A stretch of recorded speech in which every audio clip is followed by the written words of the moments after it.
Au Burundi, il se remarque une recrudescence des violences sexuelles basées sur le genre. Ces violences faites aux femmes et aux filles s'exercent de manière quotidienne sous différentes formes sur l'ensemble du territoire. Et les défenseurs des droits de l'homme se sont levés pour lutter contre ces violences. L'Association pour la promotion de la fille burundaise, APFB en sigle, n'est pas en reste. Cette association est une organisation non gouvernementale sans aucune visée de lucre. Sa création a été l'initiative d'un petit groupe de filles étudiantes qui étaient déjà engagées dans des mouvements associatifs de jeunes et de femmes. Elles étaient surtout conscientes du rôle qu'elles sont appelées à jouer dans la société et soucieuses d'améliorer l'éducation morale, intellectuelle et professionnelle de la fille burundaise. La PFB a pour dessein de revaloriser l'éducation de la jeune fille burundaise, amener la jeune fille burundaise à s'intéresser à la vie sociopolitique et économique tant nationale qu'internationale, sensibiliser la société burundaise sur le rôle de la femme dans la nation, promouvoir l'éducation à la paix, à la démocratie et au respect de la personne humaine et promouvoir l'indépendance économique de la fille par l'entrepreneuriat. Une fille instruite, patriote, autonome financièrement, libérée des violences, qui connaît ses devoirs et jouit de ses droits en incarnant les valeurs positives de la société burundaise, telle est la vision de la PFB. C'est dans cette optique que cette association, en partenariat avec l'ONU Femmes, a lancé un projet de sensibilisation des jeunes filles et garçons sur les questions d'inégalité du genre et de lutte contre les violences sexuelles basées sur le genre. Un projet qui a pour cible les jeunes, avec un accent particulier sur les filles, comme l'indique la représentante légale de la PFB, Estelle Ndihokugayo. Ce projet a été lancé en partenariat avec ONU Femmes. Premièrement, d'abord parce que le projet avait le groupe cible que nous avons comme APFB. En fait, l'APFB a comme groupe cible les jeunes. Groupe cible direct sont des jeunes en général et avec un accent particulier sur les filles. Ce projet vient aussi renforcer nos actions. Comme parmi nos domaines d'intervention, il y a la lutte contre les violences sexuelles basées sur le genre. Ce projet traite aussi des questions d'inégalité liées au genre. Ce projet également nous aide à impliquer les jeunes garçons et filles, d'une part pour la lutte contre les violences qui sont déjà là et d'autre part pour prévenir d'autres violences basées sur le genre et aussi faire de ces jeunes des acteurs de changement, des agents de changement pour un Burundi meilleur. Rutana et Gitega, ce sont les deux provinces où le projet de la PFB a été exécuté, avec 2 communes par province, comme le précise Janine Nyonghuru, coordinatrice du projet. Le projet a été mis en œuvre dans 2 provinces du pays, Rutana et Gitega, et dans 2 communes de chacune des 2 provinces. Dans Gitega, Nyarusange, Bukirasazi, et Rutana, Bukemba et Gihalo. «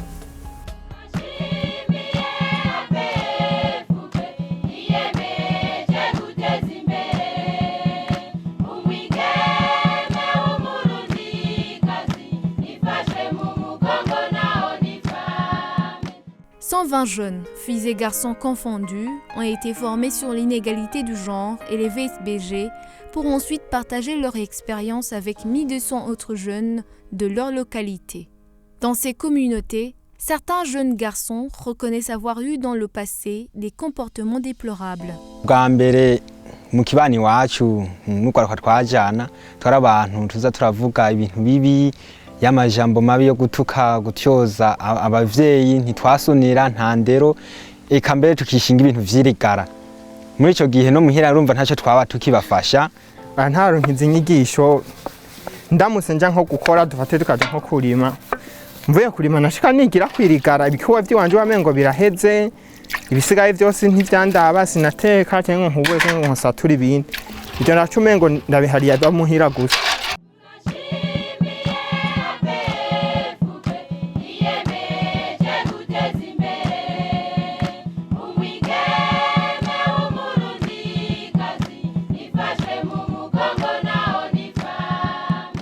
Aujourd'hui, ces jeunes manifestent un changement positif dans leur société et cela grâce à la confiance que la PFB leur a accordée en leur apprenant à lutter contre les VSPG.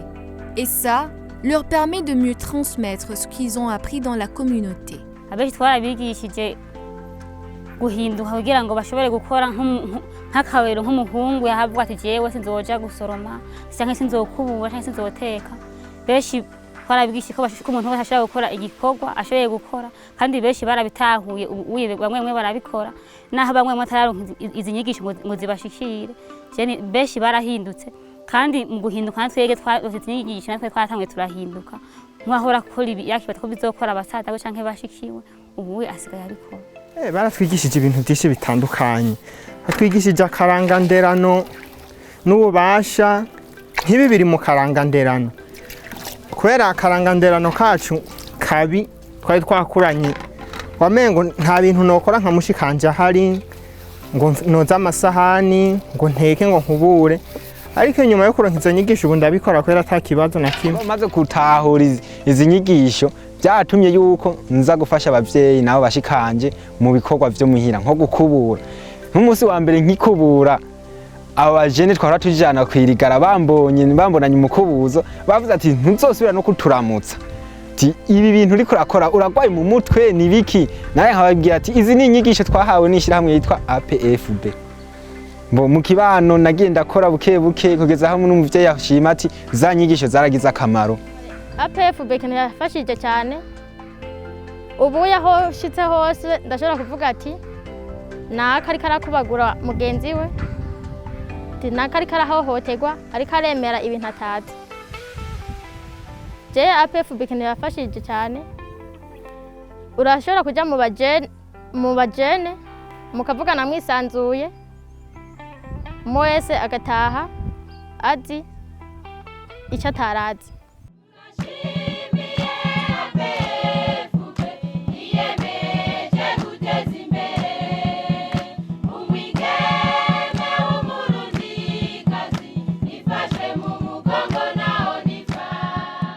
Même les parents reconnaissent l'impact positif de la formation de l'APFB sur leurs enfants.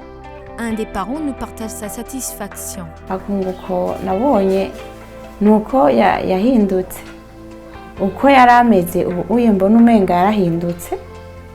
Karara umwana yakunda irigara, avuye ku ishure yaca yigira kwibarabara, ntihopfuye umutumye n'ikintu na kimwe, tukamuhanura bikanka, tugasubira tukamuhanura bikanka.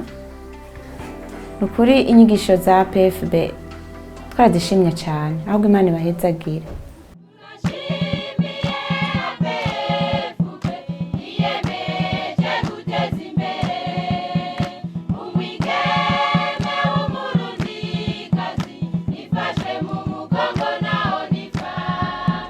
Ces jeunes leaders remercient cette association qui leur a ouvert les yeux et leur a appris à faire régner la cohésion dans leur communauté.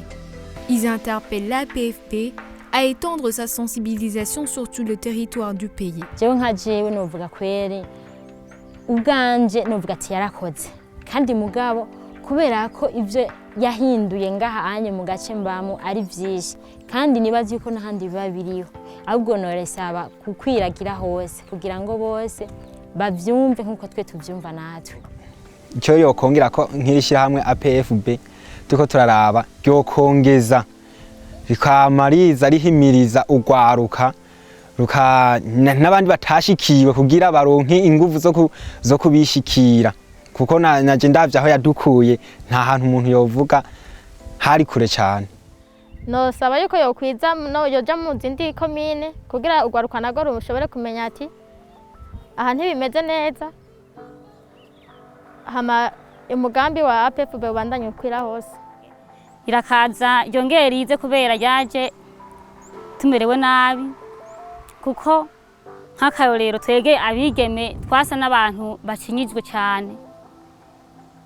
Ibintu byose babidushirako ngo tubikore twenyene, ngo turiko turaraba nk'abantu biyumviriye bakaza bakigiza nyigisho.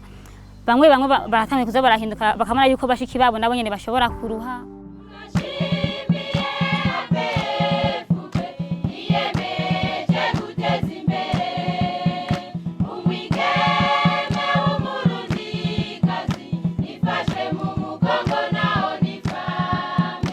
La coordinatrice du projet parle d'un objectif atteint.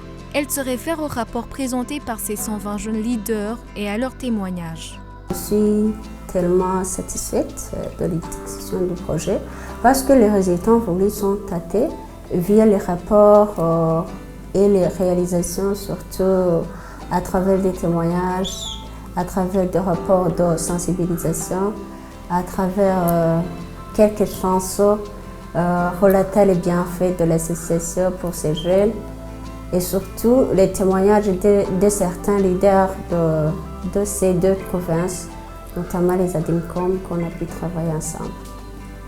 Même si le projet a pris fin, ces jeunes leaders disent qu'ils ne vont pas croiser les bras. Ils affirment qu'ils continueront à propager ce qu'ils ont appris à toutes les couches de leur société pour prévenir et éradiquer les violences sexuelles basées sur le genre.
Warakoze cyane APFB ko wamize nanje nkahindura abandi. Tera imbere mu buzima APFB, kwiragiza imigabo n'imigambi